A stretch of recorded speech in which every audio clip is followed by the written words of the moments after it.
Hi there, everybody. Welcome to the vlog. Yesterday, the highly anticipated Tony Bennett and Lady Gaga episode of MTV Unplugged aired, and I just got a chance to watch it today. And oh my gosh, I have so many thoughts on it. It was amazing. Yeah, it aired on HBO and HBO Max on the streaming service, which is how I got a chance to watch it today. And I didn't even know, frankly, that MTV was still using the MTV Unplugged branding, but I'm excited to see that. Way to go, MTV, making actual music content. Love to see it. And this one is, I can't even begin to explain how historically important this episode was. I suppose a lot of you watching will know the backstory about how Tony Bennett performed until, of course, the pandemic shut everything down. And for me, at least, Tony Bennett was one of the artists that I was most worried about. I knew that if the pandemic went on long enough, certain performers wouldn't get the chance to perform again. And then, of course, we got the news that Tony had been suffering from Alzheimer's disease. Not only had he been diagnosed, but that he had suffered with Alzheimer's throughout the last, at least the last couple years that he was performing.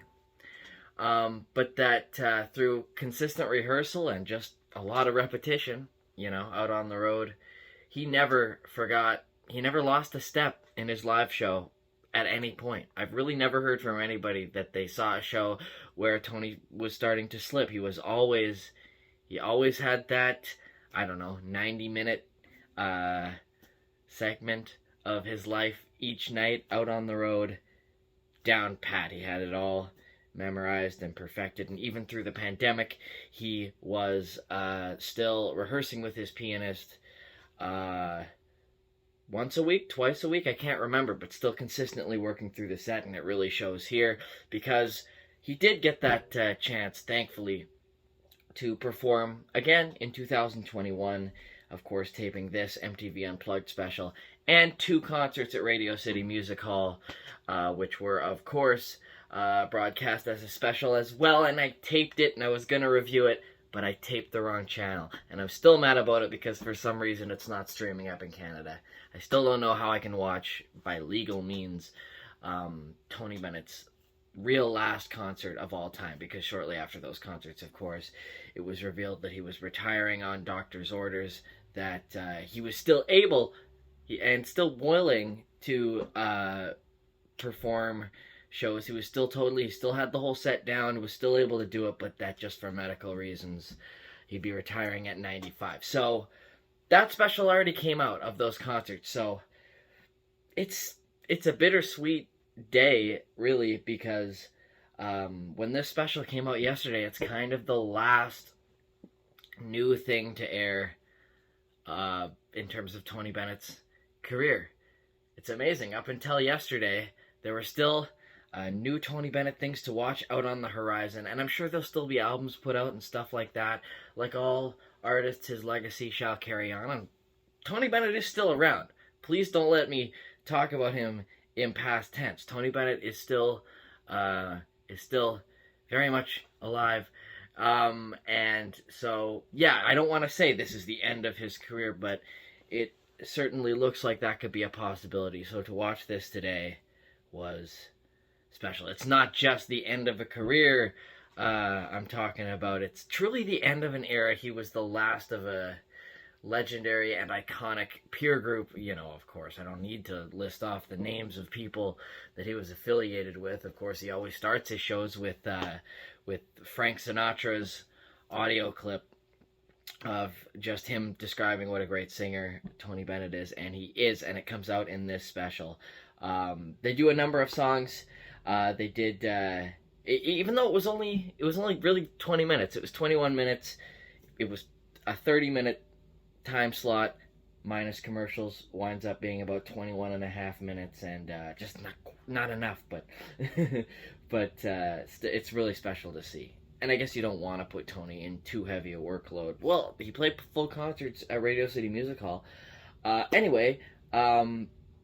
So they do Night and Day, Love for Sale, Stepping Out with My Baby, I've Got You Under My Skin, Let's Do It, which was really special, starting with Lady Gaga singing just to Tony, and him seeming to really enjoy it, and just a really special moment. As Tony Bennett said, as he was coming out before Night and Day, it was a night of magic, and it really was. Tony is totally still there.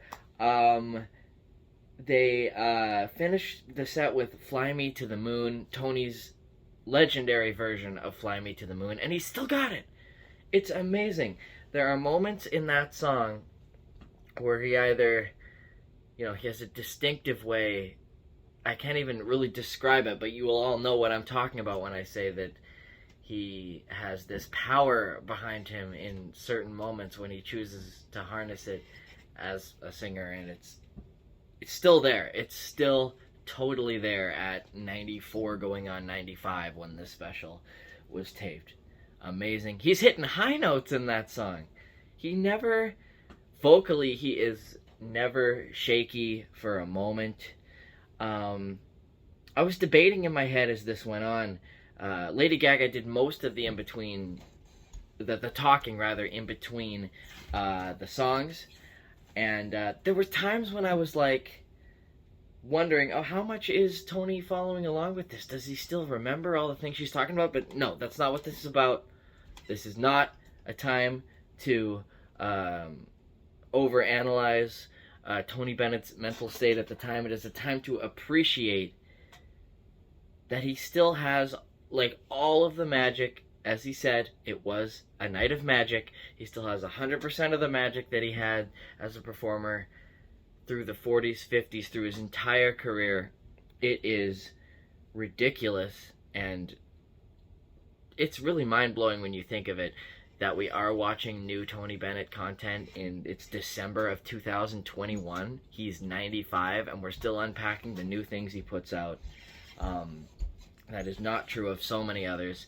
It's amazing that we still have Tony Bennett around, and it was really special. And I should also mention, as I was talking about in-between song banter, he was still thanking the audience a tremendous amount, and you could tell that the very warm reception that audience, and pretty much every audience he performs in front of, he really appreciates the admiration that they have for him. He seems truly...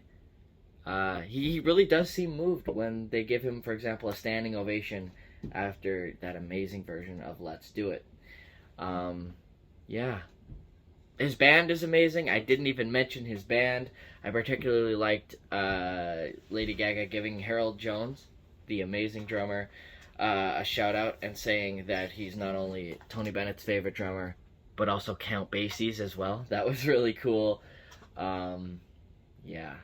Amazing band, an amazing thing. I'm so glad I have it on a streaming platform that I can watch it again, which I probably will do right after this. Yeah, that's my main takeaway, is that it's amazing to be able to sit here and just discuss Tony Bennett's new ongoing project at 95 years old. It may be the end of his performing career. He has retired, but Tony is still around, and that's amazing. And yeah, let me know in the comments what this special means to you. Let me know in the comments anything you want to add that I may have not talked about today.